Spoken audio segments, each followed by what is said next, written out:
If I had a girlfriend, hair, nails, new bag, because I want to take care of my girl. I'll be so proud to have a girlfriend and I want to be obsessed with her. Okay, so baby got her Benz. Hey, you know, I had to get me one too. Stop playing. We some Benz babies now. We right there. Hi, baby. You having fun? I don't know who I am. Nope. Get on the ground, you're gonna get tased. Get on the ground. Get on the ground. You can't take my phone. I pulled over because somebody tagged his car. Okay, tell me exactly what happened. This truck came up and tried to cut me off. So I pulled over to the next lane, and again, he's trying to swerve into my lane. He's got a big ass, like, knot on the back of his head. You have video proof of it? No, but there are independent witnesses. So, I mean, not everybody knows who you are. It doesn't matter. I have 58 million followers, baby girl. Everybody who's been on TikTok or Instagram has seen who I am. You can't assume that everybody knows who I you don't are. assume that everybody knows who I am. I said a lot of people know who I am. It's the internet, y'all. We've seen time and time again about how influencers reveal nearly anything for clout, and we've seen the rise of crime being documented on live streams and passed off as content. And today, we're going to be talking about the rise and fall of the internet's dumbest criminal, Icy Wyatt, and what led him to the jail sentence of 51 months. Icy Wyatt is a popular TikTok creator and influencer, and when I say influencer, keep in mind he has a very bad history here, and I want that term to be taken very lightly when I refer to him as an influencer. But nonetheless, he garnered a very large following of 1.4 million on TikTok and almost 500K on Instagram.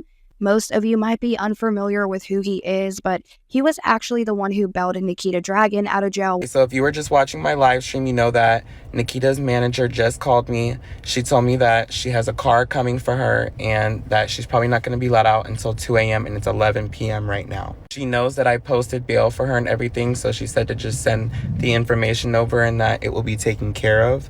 So I don't know if that means I will get the money back that I fronted for her bail, but it really wasn't much. It was like $350. I'm not tripping. I'm glad the girl is safe. It's really messed up what happened to her, and this is unacceptable. Everybody makes mistakes. Everybody has a little bit of fun. Nobody deserves to be treated poorly. It's disgusting what they're doing. They're keeping her in the back of the line. They're not letting her come out. Shout out to her manager. Her manager has a car that's going to be here waiting for her. She will be safe and sound, and I will be hearing first thing in the morning from her manager. Love you guys. Peace out. He went viral originally when he posted a video talking about how if he had a girlfriend, he would spoil her and adore her, and bragged about how much money he would spend on her. I'll tell y'all something. If I had a girlfriend, hair, nails, car payment, a girlfriend, hair, nails, car note. Listen, if I had a girlfriend, hair, nails, car payment, rent. This captured a lot of people's attention, being a feminine man attracted to women, and everybody started following him, and his online presence really took off. Before his new internet fame, he was employed at a McDonald's. Had a job. I worked at McDonald's. But his family ended up speaking out and saying that he was fired after showing up extremely high on Xanax, and ended up outing him for this after hearing him speak about his employment. Now, the family said that he went back the day after he was fired because he was too stoned out of his mind on Xanax to remember that he was actually let go of his job there. Thankfully for him, though, at this time, his internet fame was taken off, and he didn't need to meet job requirements, as the only thing he needed to be on the internet was himself, a feminine man who did indeed brag about being attracted to women, and this is what a lot of people, it just caught their attention and drew them to his page. Wow, wow, wow, wow, wow. Coke bottle shake, and I got some soft skin. Yeah, I'm about to try these for the first time ever. I'm so fucking excited. You have no idea. Let me see. Give me. His first post got over 8 million views, and many in the comments were confused. He boosted himself with videos saying, "People who don't understand that I can be femme and still like girls," which garnered hundreds of new followers and hundreds of thousands of likes. Who, me? I'm not confused, baby. I'm open with the fact that I'm bisexual. It's just that I prefer women. You dig what I'm saying?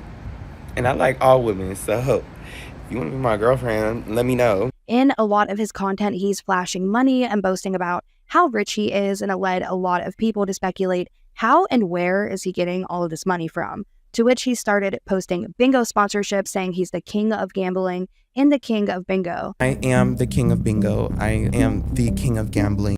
And started going in on his audience and onlookers for not being rich as he is. I make $800,000 a month year. You're not even near my tax bracket. Google me. You can see my net worth. Even though his audience at the time was making up for a majority of his income, and he bragged openly about making $800K a year. As problematic as his presence was, it only got worse when he started talking about his criminal history and clearly didn't have a problem with lacking morals or integrity and being seen that way. And I've been to jail like multiple times. He started getting exposed by family members and even his nail tech, who goes by KD Nail Artistry, where she claims he ripped her off after she gave him nail services, claiming they both agreed upfront to $200 for 3 different sessions and 3 different sets of nails. She claimed that instead of actually just paying with her $200, he wrote her a bad check from a closed bank account that he had and stated that she was in nail school at the time of this happening. People were really pissed, and rightfully so, that he scammed his nail tech, and not just his nail tech, but a student nail tech, if that. Now, she was clearly working hard to get through school, and this led to a lot of speculation that maybe he isn't as rich as he flexes and claims to be. But regardless of all the speculation and the story of him scamming his nail tech, who again was a student at the time, he continued to post videos of him flexing his alleged wealth on TikTok. I sure do look like the disappointment of the family, but isn't it funny how I make the most money? Sit down. Now, after this happened as well, he had also posted a video saying you'll get much further in life by cutting off all the toxic people and focusing on becoming the main character. Now, after this incident took place again, he ended up dating a girl named Moore, and even though all the people were speculating about his money after scamming his nail tech out of $200 from not paying for the sessions and instead giving her a check that bounced, documented on TikTok him and his girlfriend and how he spent an absurd amount of money on her buying miscellaneous things and buying them both matching Benzes. Okay, so baby got her Benz. Hey, you know, I had to get me one too. Stop playing. We some Benz babies now. Now, he bought her one and then ended up buying himself one. He ended up getting himself a custom pink wrap, a very hot, bright pink wrap nonetheless, on his, and hers ended up getting totaled within a month of the purchase. Sure, crashing a Mercedes-Benz does not paint you to be a good driver, but it wasn't Moore's driving records that people were focusing on. It was actually Icy Wyatt's. Now, he had a bad driving history that got people's attention, and he even admitted to having to move from California to Florida just to be able to get a valid driver's license and get reinstated because he had too many driving offenses and traffic tickets, including DUIs. Then why I went to Florida was because I couldn't drive here. I had like so many traffic tickets and like driving on suspended license, DUIs, everything. So I went to Florida and I got my license and it was perfectly fine. He even uploaded a video of him in a road rage incident where he was on the freeway and titled the video, "Don't Play With Me, the F," in an attempt to paint him as a tough guy. He was clearly fine with posting all this garbage and being viewed as a bad guy and a villain. And he even posted a clip confirming this, saying, "I'm typically not a nice guy." And normally I'm not that nice. Normally it doesn't matter who you are. I will be like, shut the up. I don't want to hear about that. Please stop talking about that. Next subject. Now, him saying he's not the nice guy was very ironic because this was proven to be true by a lot of his audience and even onlookers alike when, after posting a house tour video, he ended up accidentally uploading a video of him kicking Moore out and trashing all of her things on the exact same pathway that was in front of his house in the house tour video. Adding to the problematic things that occurred at the time of this incident, the Mercedes that he drove and was even featured in that video in the garage section quickly became another problem just on the bucket list of problems for Icy Wyatt. It wasn't even a full month into getting his vehicle when he posted an image on Twitter of him busted up with a tweet saying, "I'm gonna get some rest and try to recover. My face is in so much pain and the rest of my body. Hope everyone has a blessed night. Love you all." For context of this incident, he claimed he was attacked by two men in a white truck and claimed the whole incident was unprovoked on his end, stating this was a hate crime and a random attack because he's a feminine man with nails who drove a pink Mercedes. But he left out the most important part. He actually provoked this incident. Crimes in Florida. I was attacked by two men. My car was stuck between like a Chick-fil-A line. They backed me in so that they could both come out and come on either side of my car and attack me. Describe like what they looked like older men, big, like our age. Fat hillbilly in like a white pickup truck. That's what they look like. And I'm in a pink Mercedes with this type of nails. Yeah. I was like beating on the window. I was like, come on, man, get back in the car. Go about your day. He goes, oh, fuck you, this and that, I got a gun, all this. I'm like, okay, whatever. He cuts us off right here. Okay. Threw the drink at me, so I got out of the truck, obviously. Once I got out, he walks back into his car, he grabs his gun, points it at me. And I'll be like, where they pointed it in my face. I turn around just to leave, and right as I turn around, he's whacking in the back of there. There was literally a lady with her infant baby crossing the road, and he literally almost hit him. He claims that he got hurt further when police came because he attempted to take off his seatbelt. In the video he posted, he had hopes of this furthering painting him to be in this image of a victim in this entire story that he's made for himself, claiming he was asked to take off his belt, and when he did, he was dragged out of the Mercedes, and then the police gave him that lawful order. Put your hands out the window. Put both of your hands out the window, kid. We're not fucking with you. I don't know who I am. Nope. Get out of the car. Keep your hands up. I can't take the seatbelt out. Take your seatbelt off and get out of the car. Do it now. Take your seatbelt off and get out of the car. Lay down on the ground, buddy. Lay down on the ground. I know my rights. Get on the ground. Get on the ground or you're going to get tased. Get on the ground or you're going to get tased. Get on the ground. Get on the ground. Ooh. Next time do what you're told. We won't have that problem. I got it. Oh my God. In the video he posted, he had hopes of this further painting the image of him being a victim in this story that he had crafted for himself, claiming he was asked to take off his seatbelt, and when he did, he was dragged out of the Mercedes, then by the police who gave him that lawful order. He then posted a video with a caption, "Sunrise County Police in Broward County ambushed me in my neighborhood hours after I called for help in a road rage incident earlier in the day. They didn't send anyone to help me, but came to my house hours later and held me at gunpoint. This is not okay." Posting more footage. But while Wyatt was working hard to paint himself out to be the victim, TMZ ended up dropping their own article claiming, "TikTok star Icy Wyatt arrested for battery on police officer."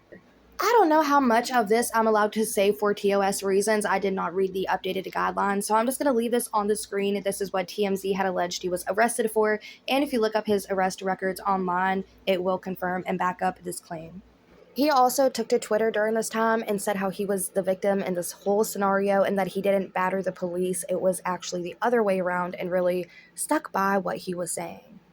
After this TMZ article, he then made a video saying that the rumors aren't true of him doing this and that he will be speaking more about the situation when he legally can.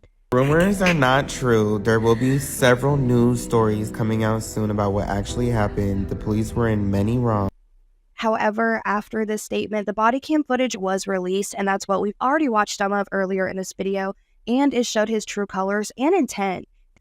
The police footage showed it wasn't a hate crime at all. Wyatt was parked in the middle of the street yelling at a woman, leading to two male bystanders of the situation to step in and ask him to stop, to which the situation then escalated. They asked Wyatt to get back in the car politely and stop blocking traffic, leave the woman alone, to which Wyatt decided to hop out in a confrontation and whip the two men and then continue to throw a drink at their vehicle. Around in a pink Mercedes, they almost just hit a lady with pushing a little stroller with some kids in the shopping center. Went in the car. I was like beating on the window. I was like, come on, man, get back in the car. Go about your day. He cuts us off right here. Okay. Threw the drink at me, so I got out of the truck, obviously. Once I got out, he walks back into his car, he grabs his gun, points it at me. And I'll be like, where they pointed it in my face. I turn around just to leave, and right as I turn around, whacking in the back of the head. After he called the police, one thing he failed to do, stupidly enough, was own up to the fact that he was the one who instigated the entire situation, and he failed to mention that he assaulted the two men. I was pulled over because somebody tried to kill me in the car. Okay, tell me exactly what happened. This truck came up and tried to cut me off, so I pulled over to the next lane, and again, he's trying to swerve into my lane and tried to hit the car. So I stopped the vehicle, and he gets right in front of me. They stopped the car right in front of me, dead stop, so that I almost hit them. And they get out of the car like they're ready to fight. And then I had 4 guys jump out the car and say, "I'm gonna beat the f*** out of you," and all that stuff. I mean, like, Did they hurt you, sir? They did not hurt me because I had a gun. No. Okay, and did you put the gun back in the case, or you still have it in your hand? I just opened the glove box and I said, "Do you guys really want to with me right now?"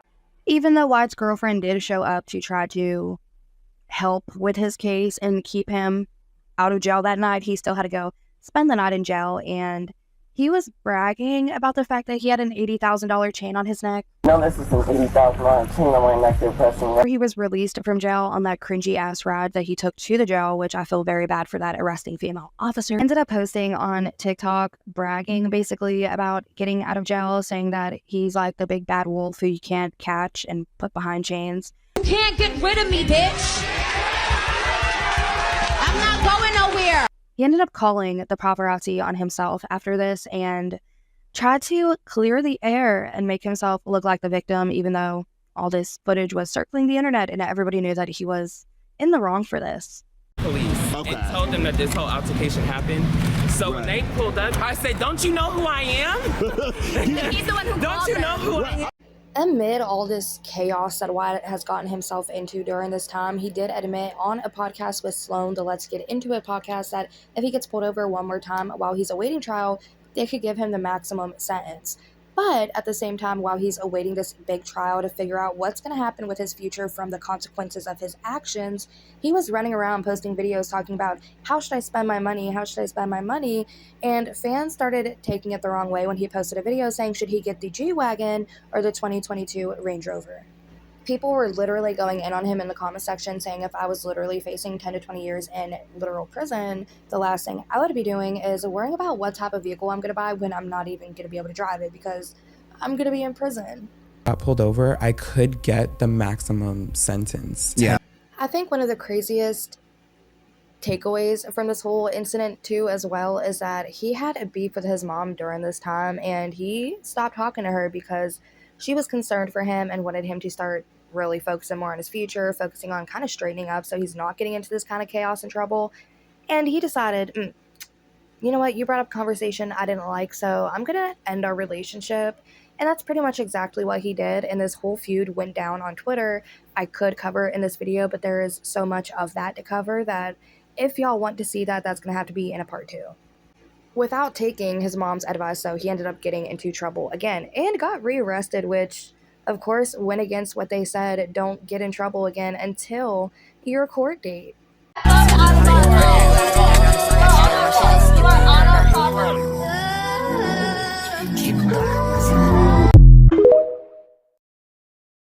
He joked about this and said he wants a part 2 of this situation, but this situation is what ended up adding on to the laundry list of troubles that he's had with the law at this point in Florida, especially with that incident of him pistol whacking 2 people in the back of the head.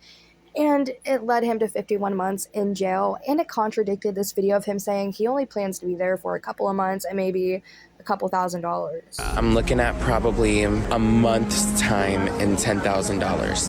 Plot twist, that was not the case, and he's currently in jail still to this day, and he is facing 51 months in there. He does, as I said earlier, call his girlfriend, though, and give, updates from jail as to what's going on with him. He said a couple times how he's gained a mass amount of weight, and when he first went in there, he was saying how he's going to work out a lot, and basically it's going to be like a fitness journey more so than a jail sentence for him. But that doesn't seem to be the case, because on a couple different phone calls that he's had with his girlfriend, he opened up and had said about how he has gained 40 pounds. In another phone call, he gained 70. Then he was saying how he gained almost 100 pounds. And he even opened up and expressed that he was attacked by another inmate at the facility that he's currently at. And even the girlfriend saying, oh shit, it's like just starting to sink in that you're going to be gone for a while, which he did rack up some good charges. He did write a letter to the judge saying, oh, I didn't mean to treat those people that way. And he literally said these people. And I have such an ick when people say that. But he tried to apologize and weasel his way out of the situation the judge did not believe in and stamped his little stamp and said, 51 months for you, good sir. I fucked up, you know, and I realized how badly I fucked up. I'm just thankful that nobody was actually hurt, severely hurt, or sent to the hospital, you know, and I really do hope that I can go to a program outside of here and get the help that I need mentally and for drugs and alcohol, as well as like continue to stay sober and continue to live a good life, continue to be good. You know, before this I never got in any trouble, and I plan on after this never getting in trouble again either. Given his track record and what he did to not only the people in that parking lot, almost running over innocent civilians and bystanders because he wanted to have a freak out lunatic moment, but also pistol whipping to people who tried to get in the situation and intervene and protect the woman he was screaming at and could have potentially harmed given how he was behaving that day. He was definitely the aggressor in the situation, and I'm glad that they did smack him with jail time and not letting him out this time because I feel like this is what he needs, time to think.